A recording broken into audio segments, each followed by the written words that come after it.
ভাইয়া কলম নিবেন? কলম তো ভাইয়া লাগে না, বাড়িতে অভাব নেই কলম। প্লিজ ভাই একটা নেন। আচ্ছা, কত করে বিক্রি করতেছে? একটা 10 টাকা, যদি 5টা নেন 40 টাকা দিয়েন। আরে ভাইয়া 10 টাকা করে তো এই কলম আমি দোকান থেকে নিতে পারি, মানে ফুটপাত থেকে নিয়ে কিলাম। নিলে উপকার হতো ভাই। আচ্ছা তাহলে 520 টাকা রাখেন। না ভাইয়া সম্ভব না। তাহলে আপনার কলম আপনার কাছে রাখেন। শোনো, আপনি কিন্তু আমরা ঘুরতে যাবো, ঠিক আছে? ভাইয়া পেন লাগবে? দাঁড়াও 1 মিনিট। কি ভাইয়া কি বলো তুমি? ভাইয়া কলম লাগবে? না লাগবে না, জানের কাছে লাগবে না। ভাই এক পেন 10 টাকা, যদি আপনি 5টা নেন তো 40 টাকা রাখতে পারবো। নেন ভাইয়া। কেন ভাইয়া মাথাটা গরম করতেছো? বললাম না লাগবে না, যাও এখান থেকে ভাই, যাও। ভাই একটা নেন। তোমাকে বলছি না একবার যাও, তোমার কি মাথা সমস্যা আছে? আমি তোমাকে 10 টাকা আমার পেন ইউজ করবো, আমি প্রিমিয়াম কলম ইউজ করি, ঠিক আছে? ওর থেকে আসে যত সব, যাও এখান থেকে যাও।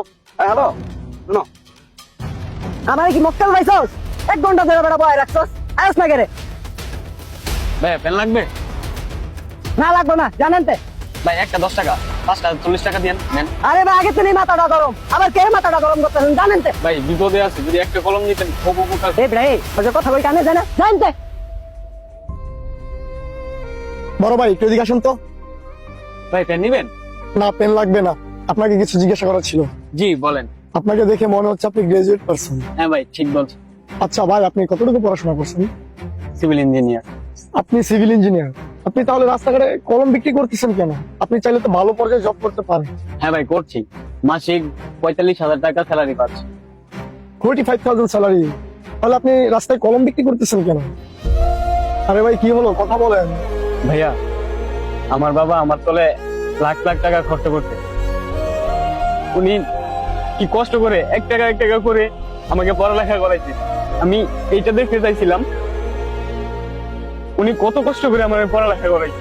আচ্ছা তাহলে আপনার বাবা কলম বিক্রি করতো? হ্যাঁ ভাইয়া, আমি আমার বাবাকে বলতাম সব বাবা মাই তো পড়ালেখা করে, আপনি কি স্পেশাল কাজ করবেন। এখন বুঝতে পারছি রাস্তাঘাটে মানুষের গালি খেয়ে, ধাক্কা খেয়ে, রোদ নাই বৃষ্টি নাই শীত নাই, উনি কাজ বন্ধ করে নাই, কিন্তু আমাকে পড়ালেখা করাইছে। কথা তো ভাই সত্য। আমি তো আজকে প্রথম দিন বের হয়েছি, তাও মানুষের কত অবহেলিত। আর আমার বাবা 25 বছর ধরে আমার জন্য এই কলম বিক্রি করে আমার পড়ালেখা করাইছে।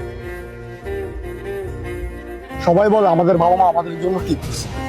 আসলে ভাই এখনকার সোসাইটির যে ছেলেপেলেরা, ওরা না আসলে ভাই এটা বোঝার চেষ্টা করে না যে আসলে আমাদের বাবা মা আমাদের জন্য কি পরিমাণ কষ্ট সহ্য করতেছে বা কি করতেছে।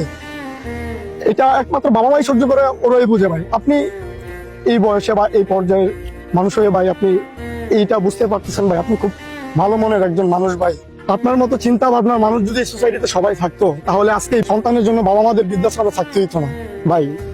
আপনাকে একবার জড়িয়ে ধরতে চাই।